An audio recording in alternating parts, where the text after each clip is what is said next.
They asked for one night of shelter. I gave them a new beginning. I will never forget the sound of that doorbell ringing on a cold November evening, the kind of night where rain hammered against the windows like it was trying to break through, and the wind howled with a loneliness that matched my own. I was sitting in my empty living room, staring at the walls of a house that had once been filled with laughter but now echoed only with silence and regret. When I opened that door and saw a young woman standing there with 3 shivering children huddled behind her, their eyes wide with fear and exhaustion, something inside my chest cracked open. She did not have to say a word. I could see desperation written across her face like a language I had learned to read during my own darkest days. Her voice trembled when she finally spoke, asking if we could spare just one night, just a few hours of warmth and safety. I looked into her eyes and saw myself reflected back, broken and searching for grace. If this story resonates with you, if you believe in the power of kindness and second chances, please take a moment to like this video and share it with someone who needs hope today. Subscribe to Kindness Corner because here we celebrate the moments that restore our faith in humanity.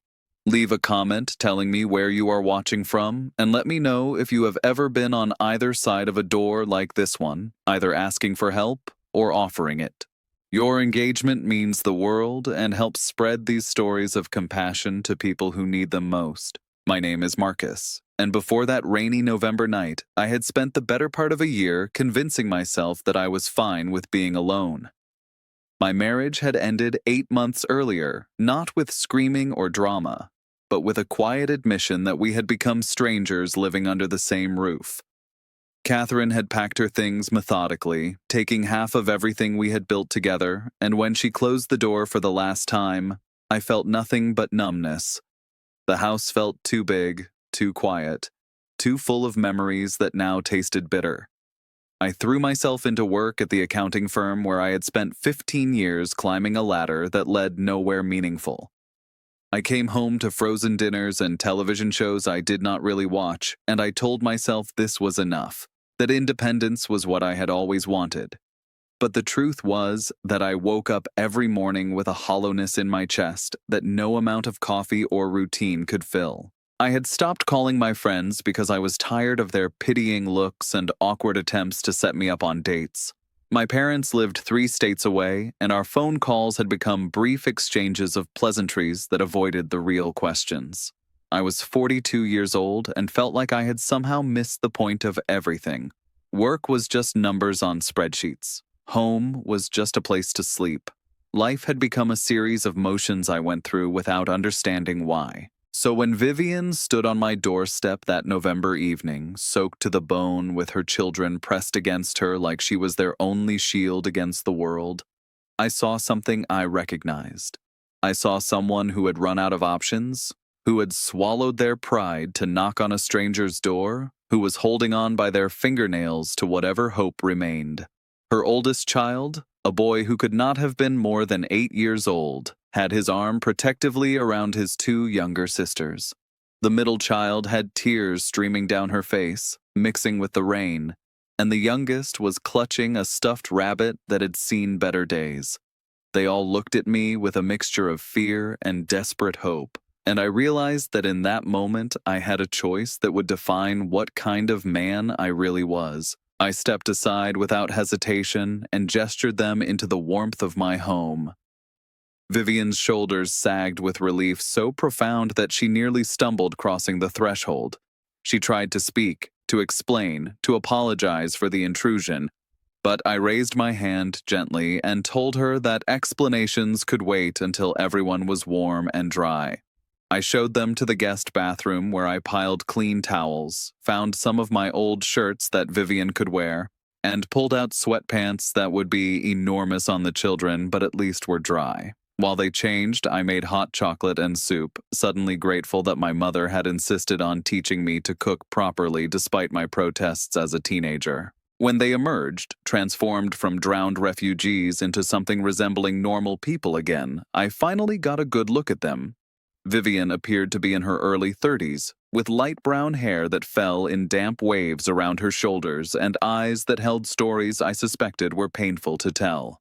Her son, who introduced himself shyly as Ethan, had his mother's eyes, but a seriousness that seemed wrong for someone so young. The middle daughter was Sophia, 6 years old with braided pigtails that had come partially undone, and the youngest was Mia, barely 4, who refused to let go of that worn rabbit. They sat at my kitchen table like they were afraid to take up too much space, as if making themselves smaller might somehow be payment enough for the shelter I was providing. Vivian's story came out slowly over that first evening, delivered in quiet tones while the children dozed on my couch under blankets I had not used in months. She had been married to a man named Richard, who had seemed charming and successful when they met, but who had gradually revealed himself to be controlling and volatile. She spoke carefully, choosing words that would not frighten her sleeping children if they overheard, but I understood what she was not saying. The final incident had happened 3 days earlier, bad enough that Vivian had grabbed her children and whatever they could carry and simply run. She had been staying in her car, parked in different locations each night, trying to figure out what to do next. Her family had disowned her years ago for marrying Richard against their wishes.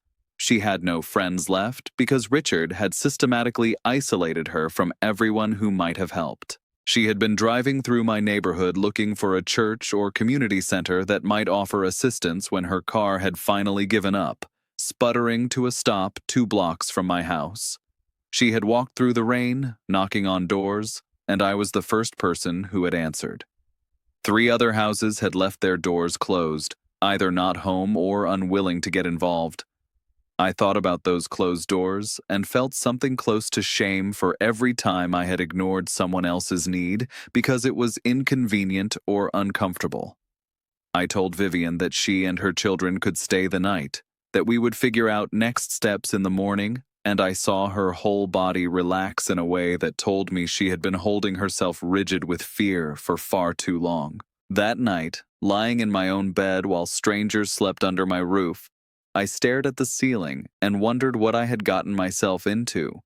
The practical part of my brain whispered warnings about liability and complications and getting too involved in other people's problems. But another part of me, a part that had been dormant for months, felt something I had not experienced in a long time. It felt like purpose. It felt like maybe my empty house and my lonely existence had been waiting for exactly this moment, for exactly these people who needed what I had to offer. Morning came with watery sunlight and the sound of children's voices drifting from my kitchen, a sound so foreign in that house that for a moment I thought I was dreaming. I found Ethan trying to quietly make cereal for his sisters, careful not to spill, his small face concentrated with responsibility that no 8-year-old should have to carry. When he saw me, he froze, terrified that he had overstepped, but I smiled and showed him where I kept the bowls that were easier for small hands to reach. Vivian appeared moments later, apologizing profusely for their intrusion, already preparing to gather her children and leave. But when I looked at those 3 kids eating cereal at my table, something in me made a decision that my logical mind had not fully approved yet. I told Vivian that I had a proposition. I had 3 empty bedrooms upstairs, relics of dreams about children that Catherine and I had never fulfilled. I had a house too big for one person and a life that had been on pause for too long. If she was willing, they could stay for a while, just until she got back on her feet. I would not charge rent, but I would appreciate help with cooking and household tasks, something to make the arrangement feel reciprocal rather than charitable. I watched her face cycle through disbelief, suspicion, hope, and finally, careful acceptance. She wanted to know why, what I could possibly gain from helping complete strangers, and I told her the truth. I told her that I had been drowning in my own loneliness, and that maybe helping her family find solid ground again would help me find it too. The first weeks were an adjustment for everyone. Ethan remained watchful and protective, a little soldier guarding his mother and sisters against potential threats. Sophia slowly began to smile more, especially when I brought home coloring books and crayons from the store. Mia, the youngest, had nightmares that sent Vivian rushing to her room in the dark hours, and sometimes I would hear them through the walls, mother soothing daughter with whispered promises that everything would be all right now. Vivian herself was a puzzle of contradictions, fiercely independent yet clearly traumatized, determined to not be a burden yet grateful for every small kindness. She threw herself into making my house feel like a home again, cooking meals that filled the rooms with warmth and life, organizing spaces that had fallen into bachelor disorder, bringing color and care to corners that had been neglected. I helped her navigate the complicated bureaucracy of starting over. We went to legal aid offices where patient lawyers helped her file for divorce and emergency custody orders. We visited social services to apply for assistance programs that could help with her eventual independence. I used my professional network to help her find a part-time job at a local bookstore, something with hours that worked around the children's school schedule. I watched her slowly transform from someone who flinched at loud noises and apologized for existing into someone who stood a little taller, spoke a little firmer, began to believe that maybe she deserved good things after all. The children enrolled in the local elementary school, and I found myself attending parent-teacher conferences alongside Vivian, helping Ethan with math homework at the kitchen table, teaching Sophia to ride a bicycle in the driveway, reading bedtime stories to Mia until she fell asleep clutching that beloved rabbit. My life, which had been a monotone of work and sleep, suddenly burst into full color. The house that had felt like a mausoleum became filled with laughter and arguments and the beautiful chaos of family life. I realized I was setting an extra alarm to make pancakes on Saturday mornings. I started keeping the kind of snacks that children like in the pantry. I found myself caring about school projects and soccer practices and whether Sophia's favorite purple shirt was clean for picture day. My coworkers noticed the change in me. I smiled more, engaged more, stopped treating work like it was the only thing that mattered. When they asked what was different, I struggled to explain that I had accidentally stumbled into the life I had always wanted, but thought I had lost my chance at having. Some of them looked at me strangely when I mentioned that I was housing a single mother and her 3 children, their expressions suggesting impropriety or foolishness, but I found I did not care what they thought. For the first time in years, I was doing something that felt genuinely right. Months passed, and the arrangement that was supposed to be temporary began to feel permanent in the best possible way. Vivian's confidence grew as she saved money from her job and began planning for the future. The children thrived with stability and safety, their grades improving, their smiles coming easier. We fell into rhythms and routines that felt natural, like pieces of a puzzle sliding into place. Sunday mornings became about making big breakfasts together. Friday nights were for movie marathons with popcorn. We celebrated holidays with the enthusiasm that came from people who understood what it meant to have almost lost everything. But it was not perfect, and I do not want to pretend it was some fairy tale. There were hard days when Vivian's past came rushing back, when she received threatening messages from Richard, or had to deal with court proceedings that dredged up painful memories. There were nights when the children acted out, processing trauma in ways that broke my heart. There were moments when I doubted whether I was doing the right thing, whether I was equipped to handle the weight of their needs and expectations. There were complicated conversations about boundaries and expectations and what our arrangement actually meant for the future. The turning point came on a spring evening, nearly 6 months after that rainy November night. We were sitting on the back porch watching the kids play in the yard, Ethan teaching his sisters how to catch fireflies in the gathering dusk. Vivian turned to me with tears in her eyes and thanked me for giving her family a chance at a new beginning. She told me that she had saved enough money to start looking for a place of their own, that she would always be grateful, but did not want to impose on my kindness forever. And in that moment, I realized something that had been growing in my heart for months, but I had been too afraid to acknowledge. I told her that they were not an imposition, that they had never been an imposition. I told her that this house had been empty long before she knocked on my door, that I had been sleepwalking through a life that meant nothing until I had been given the gift of being needed again. I told her that Ethan's homework struggles and Sophia's endless questions and Mia's bedtime stories had become the highlights of my days.